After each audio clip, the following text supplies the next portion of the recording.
All right, everyone. I can't believe it's been a week. It feels like just a couple days, but we're well into week 4 of the class, and I thought I would start a little differently today. I'm going to start first going over some stuff I noticed in your last assignments that I graded, hoping that it will help some additional clarification around that. And then I'm going to open it up to some of your guys' questions that you might be having. And then I'm just going to cover a couple key concepts from this week's readings and go through the assignments for the week. And then we'll see if you have additional questions after I do that. As always, you could feel free to ask a question at any time and chime in wherever you'd like. So first of all, I wanted to talk a little bit about some standard questions I'm getting over the last week and some themes I'm seeing in the feedback that in the assignments that you guys are turning in. First thing, I wanted to go over participation requirements because I think, and it may give me a better way of if I do this class this way in the future, phrasing it better so that everyone understands it. But I've had some confusion with what the participation requirements are, so I'm going to try to talk through them, and then if you guys are confused, please let me know. So the standard participation requirements, which you'll see in all of your courses, is 8 posts over 3 days. And in general terms, that also means that if you miss one day, you get marked down a third of the participation posts. So let's say you posted one message on one day and 7 on the next day, you would get marked off a third. So that doing it across 3 days is an important feature to standard participation. But with our live sessions, we wanted to give some incentive for the effort of calling in or listening to the recording and using that as part of your participation. And so if you participate in the live session, or if you're unable to get here at this time and you listen to the live session afterwards, in either case, respond inside the thread, answering some questions, talking about what you learned, just so I can verify that you participated in it. That will count towards participation, and then on top of that, you just have to post one substantive post on 3 different days.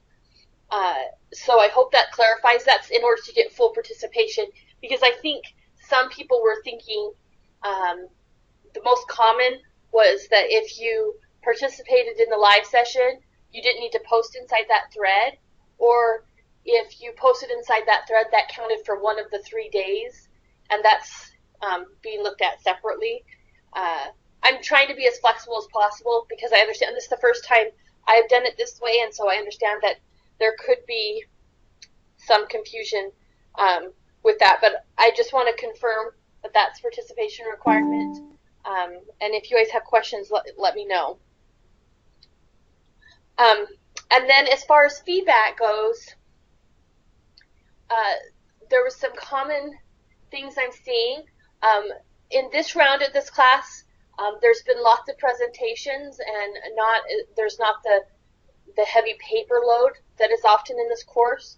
And so some of the things that I am noticing is that people are not citing their sources inside the slides, and that's an important piece. So if you're pulling something from a website or an article, it's not just to go on your reference page, but it should be cited where you're actually using it inside the presentation. So that's just something to remember, to give credit where credit's due. And then another thing I'm seeing is a lot of people either not doing presenter's notes or doing very brief notes.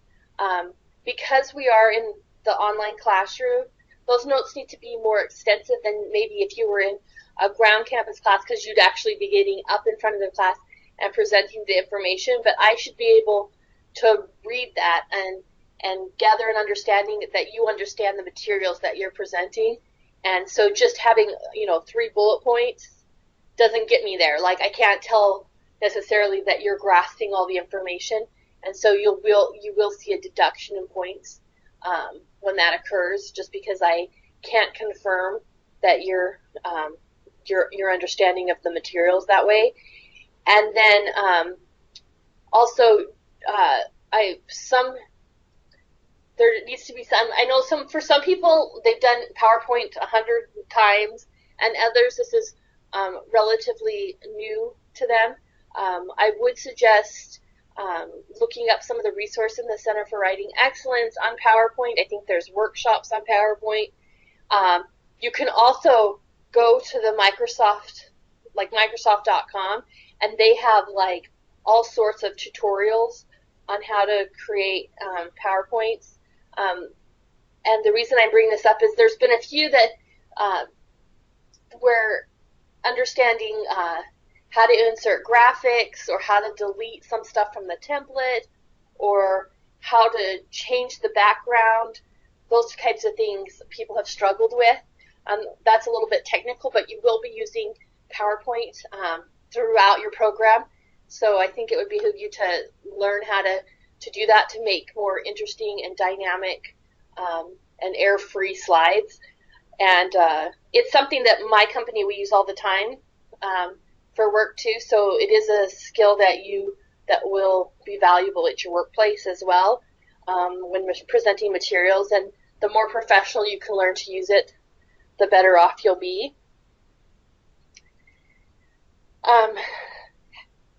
Having said that, that's some of the major things that I've been seeing. You guys did an excellent job in participation over the week. People have been really engaged in the materials, and that kind of showed through on the assignments that you submitted.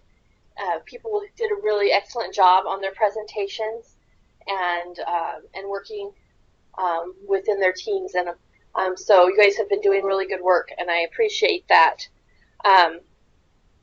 Does anyone have questions about anything in regards to feedback? And if it's something that you don't want to talk in front of the class about, you can always send me a private message. But if it's a basic question, I'd be happy to answer it now.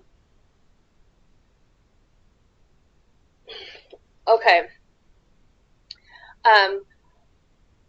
What I'm going to do now is go through just a couple key points.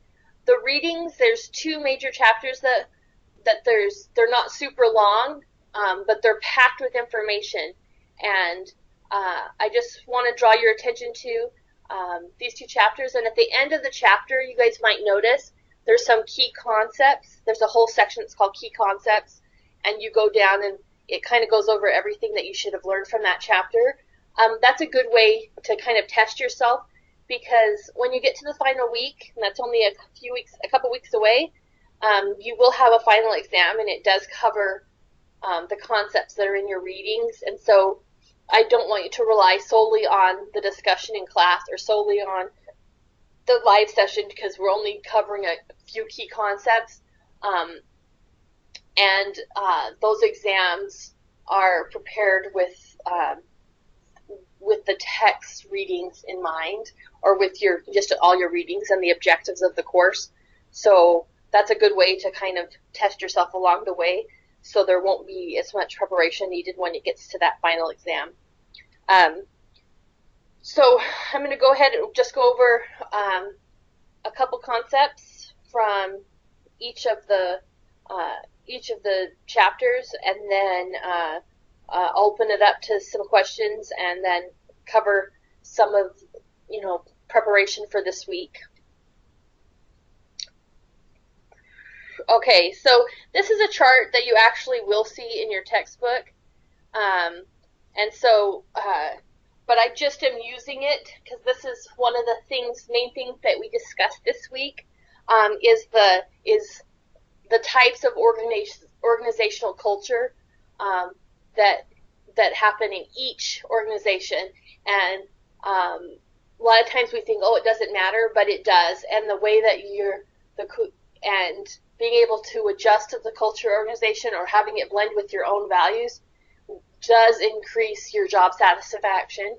And as a manager, can help you when making hiring decisions and motivating employees and all sorts of things. So the organization is an important aspect of management. So I wanted to talk a little bit about the 4 that they talk about in the textbook. The first thing is the clan, and I want you guys to think about what your organization, because I'm probably going to ask you guys to kind of discuss this a little bit, what kind of organization you work under and what that looks like. So the clan culture is an employee-focused culture, and it's flexible and it's not stable. So it's, it can change easily. And so it has a focus and on making things flexible rather than stable and in control. So it encourages collaboration among employees and cohesion and consensus and job satisfaction. So it's really employee focused, and it increases commitment through focusing on the employee. And so a good example of this, and the text talks about this too, but you can probably think of others, talks about Southwest Airlines as a clan culture, or the seller Zappos, which I didn't know this about Zappos, but they encourage their managers to spend 10 to 20% of their off-work hours with their employees. So really just focused on building those relationships with employees is the clan culture. And then the next one is the adhocracy culture, and this is the risk-taking culture. And it also is focused on flexibility. So the purpose of this one is to create innovation. So it really thrives on being adaptable and creative, and it's quick to respond to changes in the marketplace. So because of this, employees are encouraged to take risks and experiment with ways to get things done. I mentioned this in a post in class, I think last week, but an example of this is the BMW Corporation. They have like an award for the biggest failure of the month or whatever, and it's an award that people strive for. So it basically is asking employees to kind of think outside the box, and they're rewarded not just for successes, but just coming up with ideas. Even if the idea doesn't work out, there's a reward system in place for coming up with those ideas, and that's kind of that innovation piece, like trying to come up with new and different things. So a lot of like tech companies kind of are focused this way. And then the next is the market culture. And this is a competitive culture. And this is ones where you see lots of times it values profits over employee satisfaction. And so there's lots of times there's a high turnover. And it's that idea of you produce or you move on. And so employees are not given a lot of leniency, and they're awarded for performance. So there's a lot of companies like that. One of them, ones they mention, is Citigroup. So they're pushed to make the maximum profits, and if they're not meeting those, they're let go. So it's difficult when they're trying to find executives, because it's hard to hire within, because no one sticks around for very long. And then there's the hierarchy culture. And this is a structured culture valuing stability and effectiveness. And so it values stability over over flexibility. So a company with this one has a lot of formalized, structured work. It's focused on efficiency and timeliness in the creation and delivery of products. Um, and to give an example of these types, it'd be like General Motors, the Army. Those are hierarchy type cultures. Um, so and the drawback of these ones, because every one of these has positives and some negatives, the drawback of this um, is the creation of silos. So departments, so everything's just structured so much that there becomes little pockets, and information stays within those pockets and isn't shared across the organization. This is something that happens at my company a lot, and it's something that we're always trying to break down.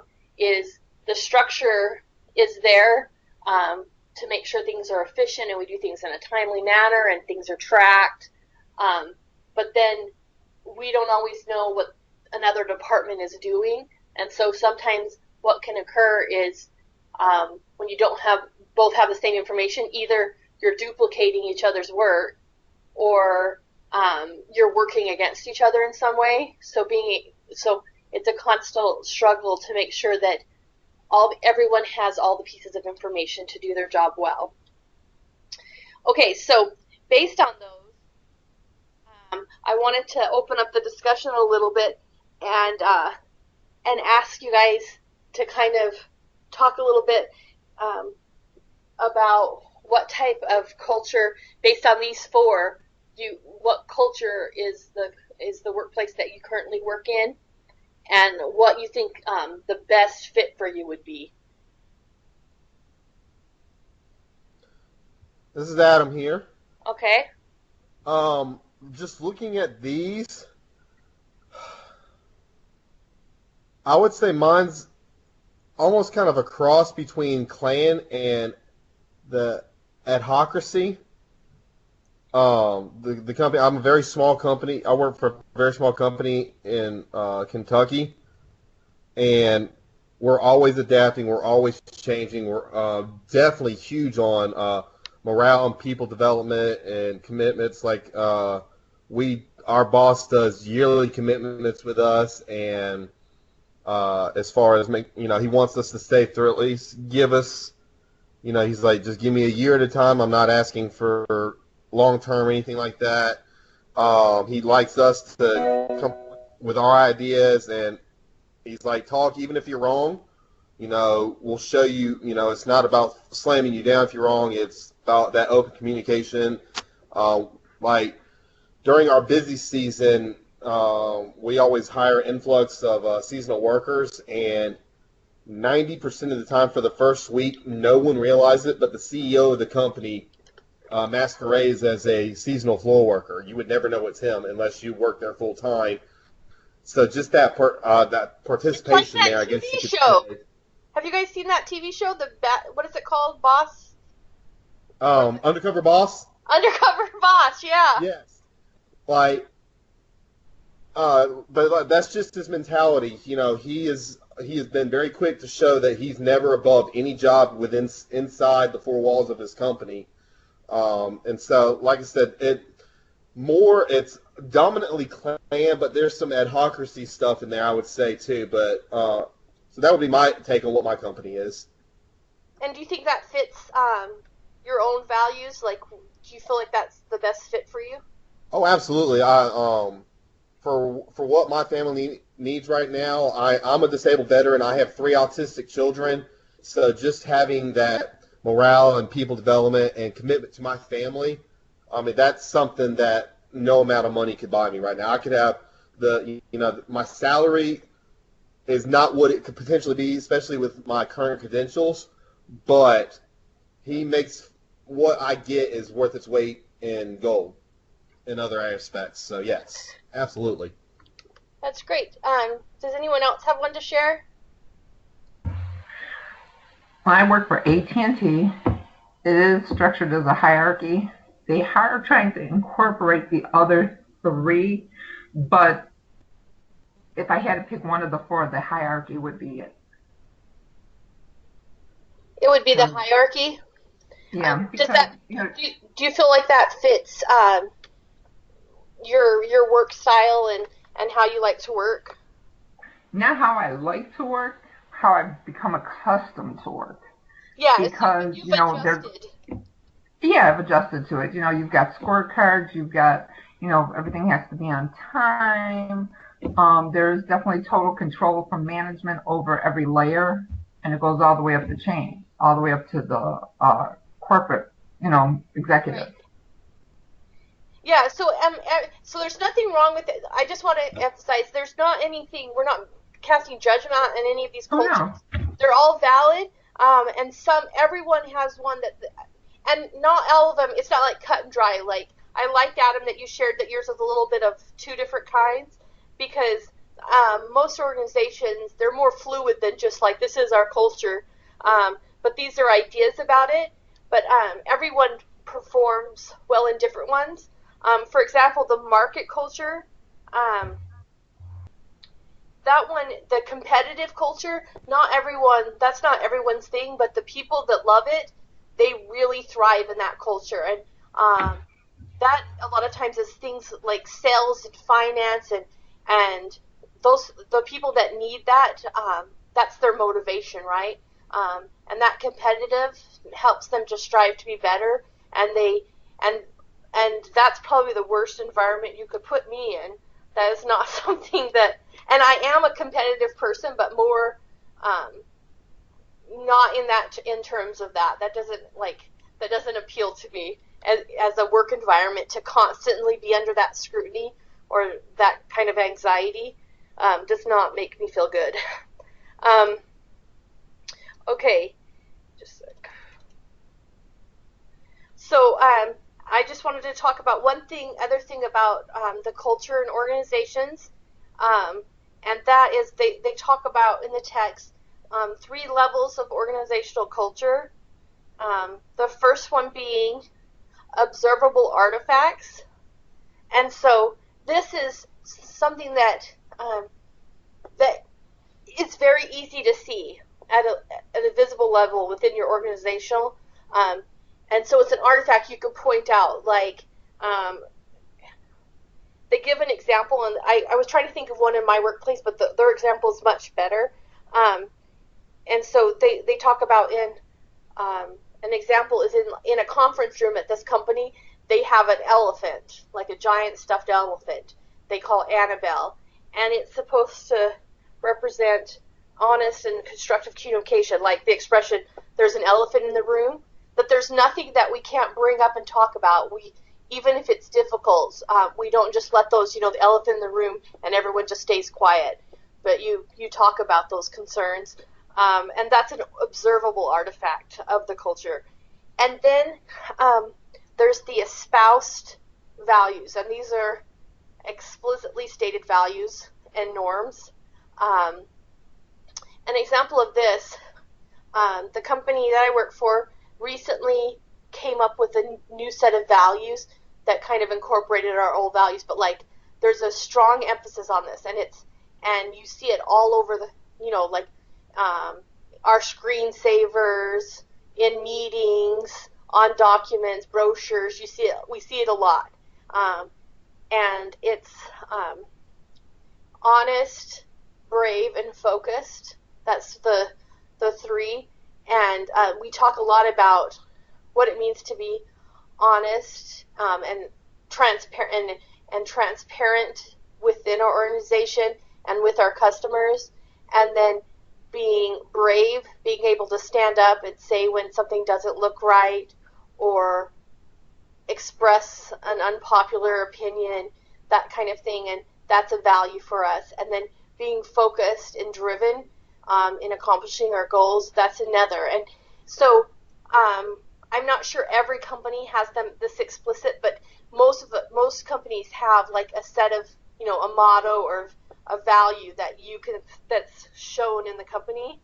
And then the third one is the basic assumptions. These are the ones that aren't observable, right? so these are things that are just kind of taken for granted, like you know it, but like we don't really like express it as much.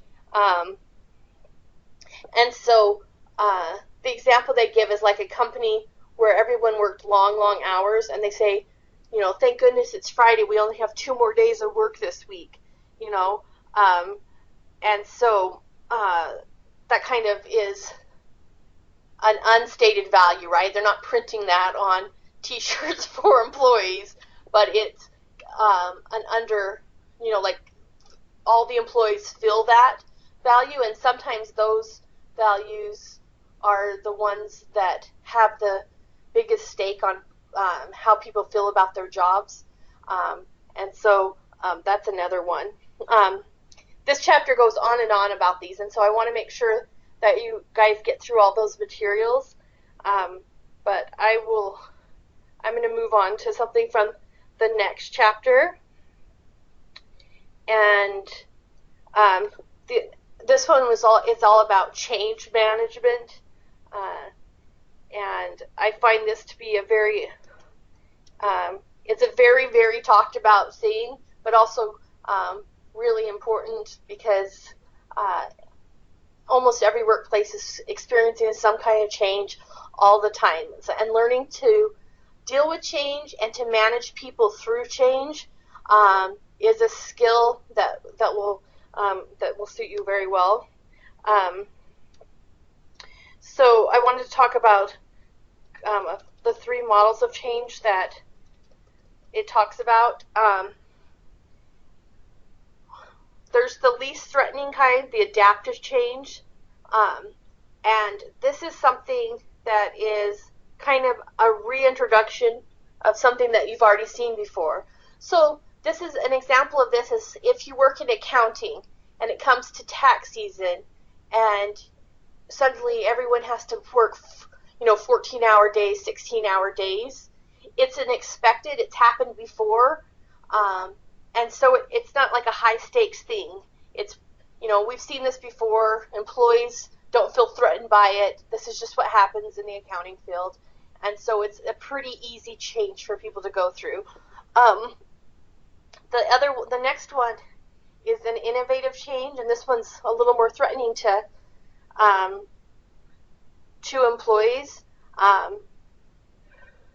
And it's because this is something new for this company, right? So it's an innovative, we're introducing something that we've never done before. So if you work in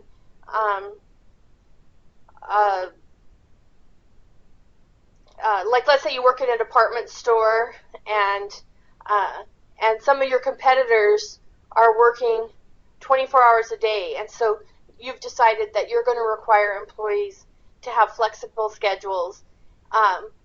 This is like a moderately threatening, like they've heard of this before, you guys have never done it before, but it's something that they can adjust to a little bit easier than the very threatening, which is the radically innovative change. And this is where a company decides to do something innovative that no one else has done before, and this produces a lot of anxiety for employees, and especially like the feeling of not being needed anymore, and that's what happens. And there's a few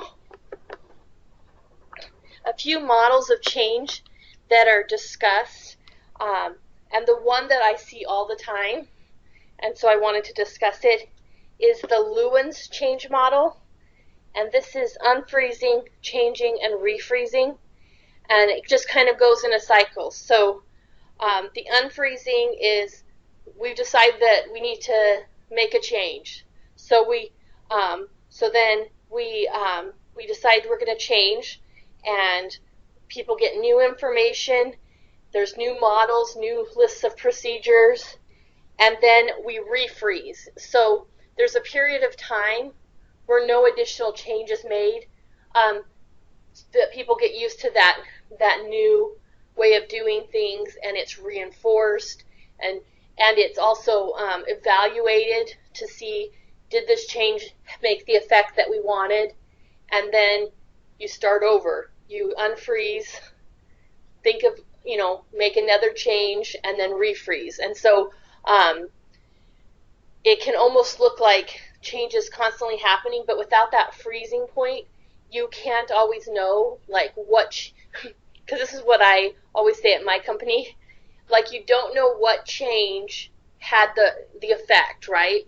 You've changed too many variables, and if you're always changing the variables, you don't always know which one is having the effect that you want. And so doing it a little more structured and allowing a little time where nothing changes so you can see what's effective is an important part. But there's several other ways and models that they explain in the text that I'll let you guys read through. But I wanted to take a little bit of time so that I can leave time for questions too, to get into the classroom and go through. Got to get in there. Go through the assignments for the week, and open it up for you guys to ask any questions that you have. The first thing I wanted to bring up, and I'm going to actually go into I'm going to let you guys view my view of the classroom really quick, so we can all be looking at the same thing.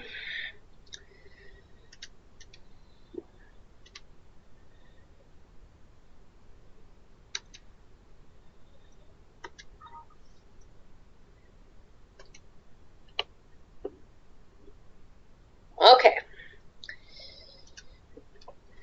Is everyone seeing the classroom?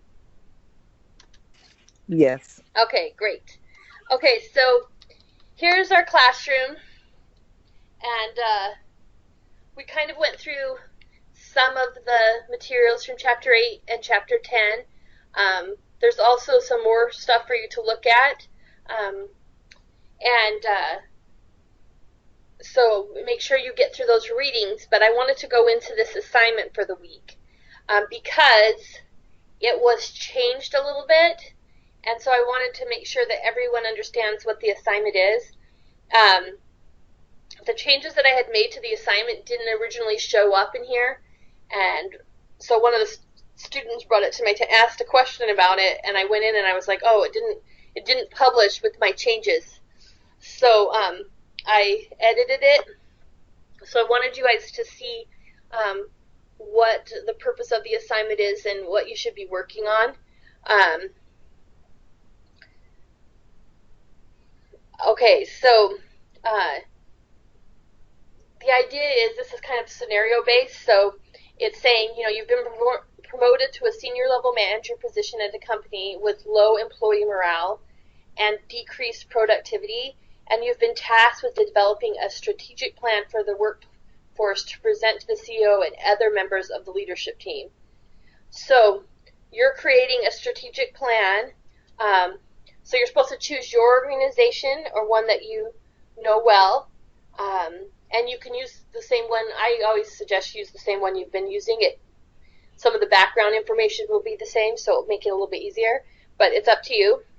And so you're going to develop a one-year strategic plan of action for your organization using lessons that you've learned from your learning team last week, and so that's the SWOT analysis and how you and so your SWOT will come into play, and that SWOT analysis or a SWOT analysis will be included. And so what you're going to be doing is creating a PowerPoint presentation, but with the audience being that CEO, right? And that leadership team. So you're saying, this is I'm a new senior manager, and this is the plan that I have in place for the year. And then you'll cover these bullet points. And I want to make sure that you focus on, remember to do, this is what I always see missing, so that's why I'm bringing it to your attention. It's not more important than any of the other points, but a lot of times I don't see a flow chart of the one-year plan. So you can use a lot of different software to create a flow chart. If you have just a regular Microsoft Office, Visio is always a good one to use. but on last week's assignments, or maybe it was week 2, there was also information about pictograph and other ones where you can create a flow chart of the plan, and then an overview of the budget. People get kind of caught up on this one, like knowing how detailed it needs to be, because I realize so you're going to have to look at it'll be individual for each company, but what if you're doing employee morale and there's 3 employees, the budget will be different than if it's a huge company of 10,000 employees. So you just have to kind of think through how much is this going to cost the company and what are the benefits from it. And then you just make sure you do good speaker's notes. I'm not requiring a voiceover, but if you would prefer to do a recording with your PowerPoint, PowerPoint has the option where you can just record the presentation. Then I wouldn't need as many speaker's notes, but that's up to you. And then you include 2 references, and so and then you'll submit it just to the assignment tab. And so that's the major assignment for the week. Besides participation, there's nothing going on with your team this week other than you have an assignment, I believe, next week. Is it next week? Yeah, you have an assignment next week. So I would suggest starting this discussion right now. And here's the discussion. So even if you just post it, whoever's on the line, go into your team forum and post this and send a message to your team members. Because if this discussion starts this week, then you're much better prepared to complete this on time, and some of that frustration around having to do it quickly goes away. Since you don't have another team assignment you're working on this week, I would suggest starting to work on the week 5.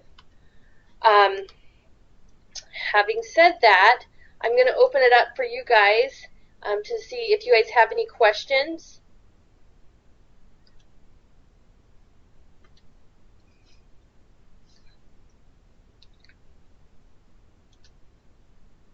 I'm good at this time. Thank you. This has been very informative.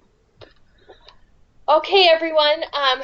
Then we'll go ahead and call it a night, and I will see you guys in class, and feel free to ask any questions in my, what's it called? I just lost my words. What is it called? This is silly because it's simple. I just forgot. My private messages. There you go. Private messages. Occasionally, I've seen people ask questions inside here, like a question they need an answer to, like right away. That's not the best way to go, because there will be hundreds of messages inside the learning activities, and it may take me a few days before I see the question that you're asking. And so if it's related to something that you need to get done in the classroom and you need a quick answer, I'm in my private messages every day. So that's the quickest way. And I also have the app on my phone, and it sends me a notice that I have a private message, so it'll be a much quicker response. That's just as a reminder. And I did get grading out for participation this week. I'm hoping to be a little quicker on your other assignments. I'm hoping to get it out by, I've gotten it started, so I'm hoping either tomorrow or Saturday you should have your feedback. And then any questions you have, please let me know, and I will see you in the class. Bye, everyone. Good night. Good night. Good night.